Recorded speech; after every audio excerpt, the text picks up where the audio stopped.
Paulo, o apóstolo da fé e da coragem. Capítulo 12. Apolo em Éfeso e em Corinto. Nesse meio tempo, chegou a Éfeso um judeu natural de Alexandria, chamado Apolo, homem eloquente e poderoso nas Escrituras. Era ele instruído no caminho do Senhor, e sendo fervoroso de espírito, falava e ensinava com precisão a respeito de Jesus, conhecendo apenas o batismo de João. Ele, pois, começou a falar ousadamente na sinagoga. Ouvindo-o, porém, Priscila e Áquila tomaram-no consigo e com mais exatidão lhe expuseram o caminho de Deus. Querendo ele percorrer a Acaia, animaram-no os irmãos e escreveram aos discípulos para o receberem. Tendo chegado, auxiliou muito aqueles que, mediante a graça, haviam crido, porque com grande poder convencia publicamente judeus, provando por meio das Escrituras que Cristo é Jesus. Atos capítulo 18, versos 24 a 28. Depois de deixar Corinto, o seguinte ponto de trabalho de Paulo foi Éfeso. Ele estava a caminho de Jerusalém a fim de assistir à festividade que se aproximava, e sua permanência em Éfeso foi necessariamente breve. Disputou com os judeus na sinagoga, e tão favorável foi a impressão exercida sobre eles que insistiram para que continuasse seu trabalho ali. Seu plano de visitar Jerusalém, porém, impediu-o de permanecer por mais tempo naquela cidade, mas prometeu trabalhar com eles em seu retorno. Áquila e Priscila o haviam acompanhado a Éfeso, e ele agora os deixou ali para que continuassem a obra que ele havia começado. Foi por esse tempo que Apolo, um judeu de Alexandria, visitou Éfeso. Ele tinha recebido a mais elevada cultura grega e era um erudito e eloquente orador. Tinha ouvido os ensinos de João Batista, recebido o batismo do arrependimento, e era uma testemunha viva de que a obra do profeta não fora em vão. Apolo era um cuidadoso estudante das profecias e um competente expositor das Escrituras, proclamando publicamente sua fé em Cristo, até onde ele mesmo tinha recebido a luz. Áquila e Priscila o ouviram e perceberam que seus ensinos eram limitados.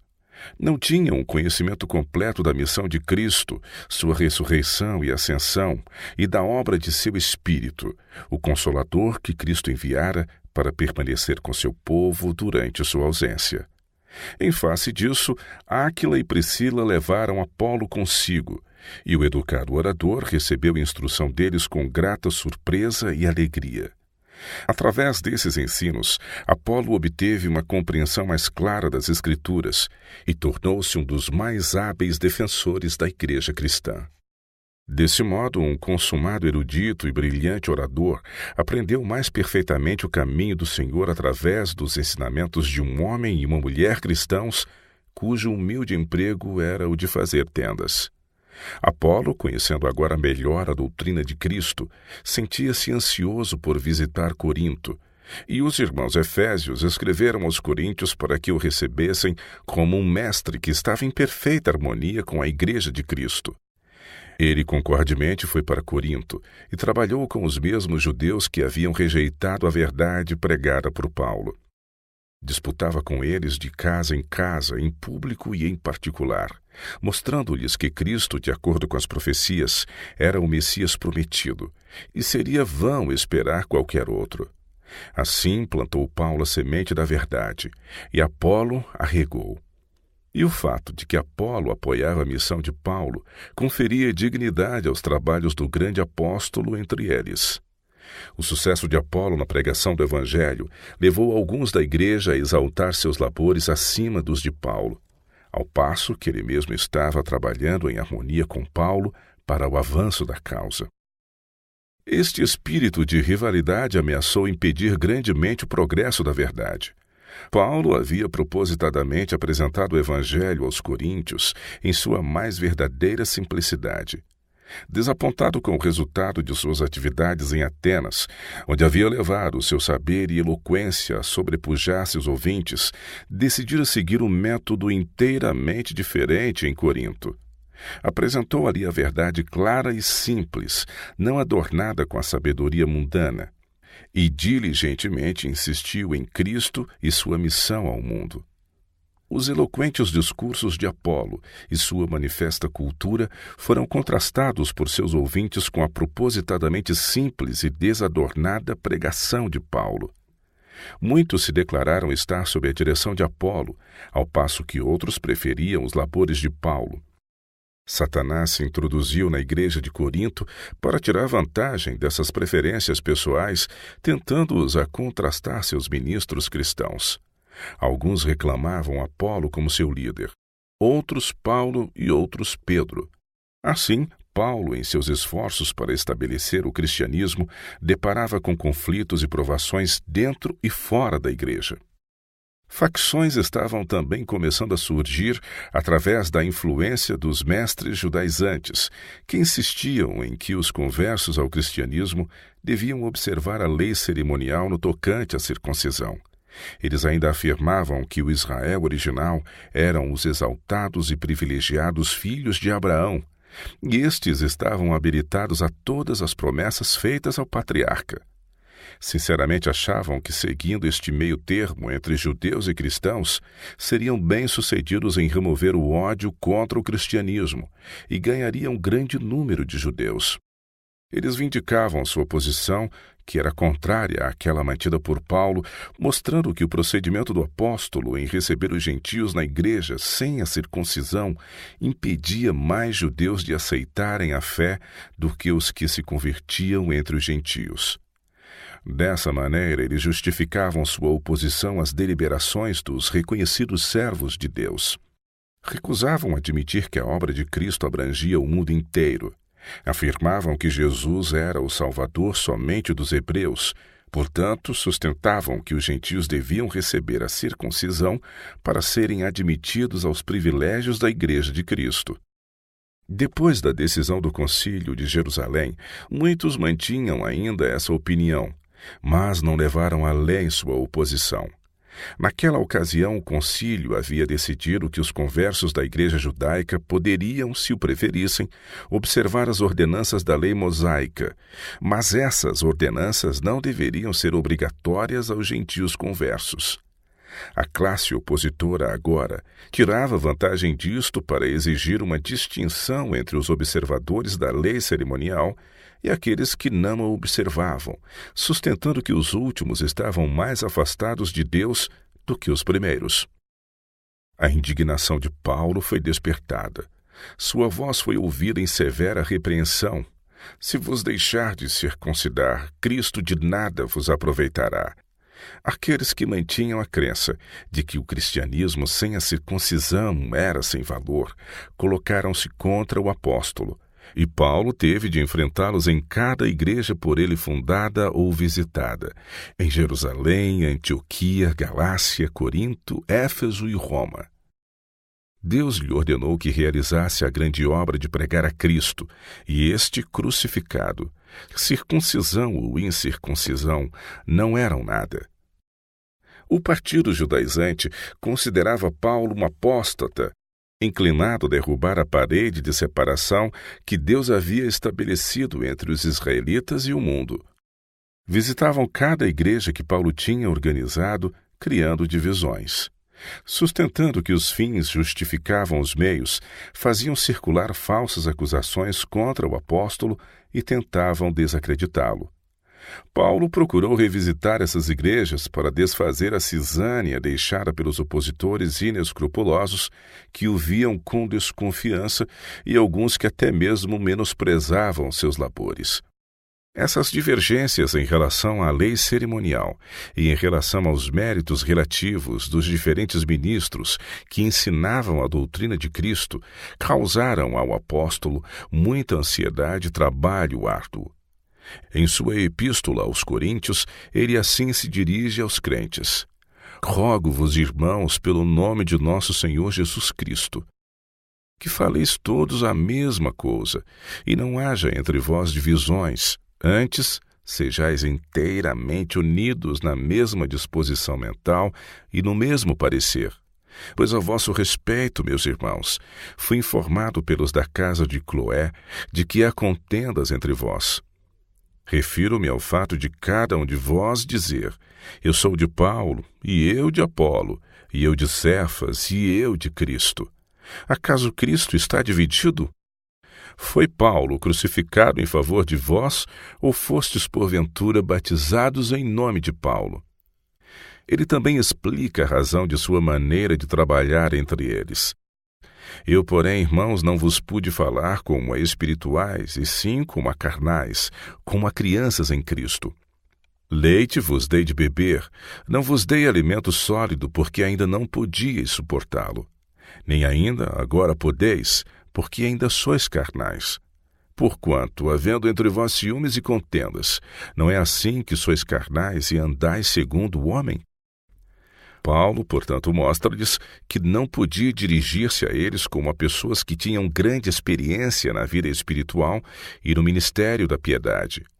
Sábios como pudessem ser em conhecimentos seculares, eram não obstante meninos no conhecimento de Cristo, e era sua obra instruí-los nos rudimentos, no próprio alfabeto da fé. Foi sua parte semear a semente, e outro devia regar. Era o dever daqueles que viessem depois dele continuar a obra do ponto em que ele a havia deixado, proporcionando mais luz e conhecimento espiritual no tempo devido, conforme a igreja fosse capaz de compreender. Quando o apóstolo se empenhou em seu trabalho na cidade de Corinto, viu que precisava apresentar a verdade em sua forma mais simples. A mente ainda carnal dos novos conversos não podia discernir as sagradas revelações de Deus. Paulo lhes havia falado como a pessoas ignorantes das operações do poder de Deus sobre o coração.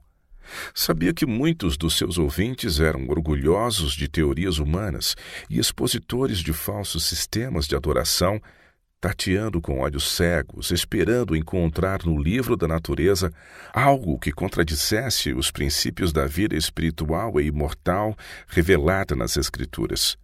Paulo sabia que críticos se esforçariam por torcer a interpretação cristã da palavra revelada e que os céticos tratariam o Evangelho de Cristo com zombaria e escárnio.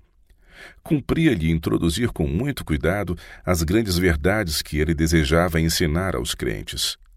O verdadeiro cristianismo é uma religião progressiva. Está sempre concedendo luz e bênçãos, e tem de reserva ainda mais luz e bênçãos para conceder àqueles que recebem suas verdades. Somente a iluminadora influência do Evangelho de Cristo e a graça santificadora de Deus podem transformar a mente carnal, pondo-a em harmonia com as coisas espirituais. Ao procurar atrair as almas para Cristo, Paulo não se aventura a repreender diretamente os licenciosos e a mostrar quão abominável era o pecado deles aos olhos de um Deus santo. Sua obra era como a de um sábio instrutor, expor diante deles o verdadeiro objetivo da vida, imprimindo-lhes na mente as lições do Divino Mestre, as quais visavam soerguê-los da mundanidade e do pecado para a pureza e vida imortal. As percepções espirituais devem ser amadurecidas pelo contínuo progresso no conhecimento das coisas celestiais. Assim, a mente aprenderá a se deleitar nelas, e cada preceito da palavra de Deus resplandecerá como joia inestimável. O apóstolo frisava especialmente a piedade prática e a santidade que deviam alcançar os que quisessem ter a certeza de um lugar no reino de Deus. Almejava que a luz do Evangelho de Cristo penetrasse nas trevas do espírito dos crentes, para que estes pudessem discernir quão ofensivas eram à vista de Deus suas práticas imorais. Portanto, o peso de seus ensinos entre eles era Cristo e esse crucificado. Desejava que eles compreendessem que o tema do seu mais fervoroso estudo e sua maior alegria devia ser as maravilhosas verdades da salvação, por meio do arrependimento para com Deus e a fé no Senhor Jesus Cristo. Os filósofos se desviam da luz da salvação porque ela expõe à vergonha suas orgulhosas teorias. Os mundanos recusam recebê-la porque ela haveria de separá-los de seus ídolos terrenos e atraí-los para uma vida mais santa, pela qual eles não têm nenhuma inclinação. Paulo viu que o caráter de Cristo precisava ser compreendido antes que os homens pudessem amá-lo, ou pudessem contemplar a cruz com os olhos da fé. Aqui deve começar o estudo que será a ciência e o cântico dos remidos através de toda a eternidade. Somente à luz do Calvário pode o verdadeiro valor da alma humana ser apreciado. A refinadora influência da graça de Deus muda a disposição natural do homem. O céu não seria um lugar desejável ao homem de mente carnal. Seu coração natural, não santificado, não sentiria nenhuma atração por esse puro e santo lugar. E se lhe fosse possível ali entrar, nada encontraria que lhe fosse afim em sua condição pecaminosa. As tendências que controlam o coração natural devem ser subjugadas pela graça de Cristo, antes que o homem caído esteja em harmonia com o céu e possa partilhar da comunhão com os anjos puros e santos. Quando o homem morre para o pecado e é vivificado para a nova vida em Cristo Jesus, o amor divino enche-lhe o coração, seu entendimento é santificado, ele bebe da inesgotável fonte da alegria e conhecimento e brilha em seu caminho a luz de um dia eterno, pois com ele está continuamente a luz da vida. Paulo tinha procurado imprimir na mente de seus irmãos coríntios o fato de que ele e os ministros que com ele trabalhavam eram apenas homens comissionados por Deus para ensinar a verdade, que estavam individualmente empenhados na mesma obra que lhes fora dada pelo Pai Celestial, e que todos dependiam dele para alcançar sucesso em seu trabalho. Quando, pois, alguém diz, eu sou de Paulo, e outro, eu de Apolo, não é evidente que andais segundo os homens? Quem é Apolo? E quem é Paulo? Servos por meio de quem crestes, e isto conforme o Senhor concedeu a cada um. Eu plantei, Apolo regou, mas o crescimento veio de Deus. A consciência de ser servo de Deus deve inspirar o ministro a cumprir o seu dever com diligência e perseverança, como testemunha ocular da glória de seu mestre. Deus deu a cada um dos seus mensageiros uma obra individual, e enquanto haja diversidade de dons, todos devem fundir-se harmoniosamente para promover a grande obra da salvação. São apenas instrumentos da graça e poder divinos. Diz Paulo, de modo que nem o que planta é alguma coisa, nem o que rega, mas Deus que dá o crescimento. Ora, o que planta e o que rega são um, e cada um receberá o seu galardão segundo o seu próprio trabalho. Porque de Deus somos cooperadores, lavoura de Deus, edifício de Deus sois vós. O ensinador da verdade de Cristo deve ele mesmo estar perto da cruz, a fim de que possa atrair os pecadores a ela. Sua obra deve ser pregar a Cristo e diligentemente evitar chamar a atenção para si mesmo, para que não obstrua assim a verdade sagrada e atrapalhe o seu poder salvador.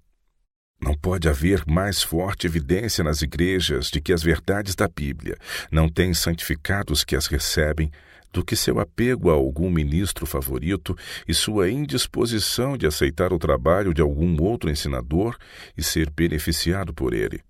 O Senhor envia auxílio à sua igreja conforme suas necessidades e não conforme o que ela prefere, pois mortais, curtos de vista, não podem discernir o que é para seu maior bem.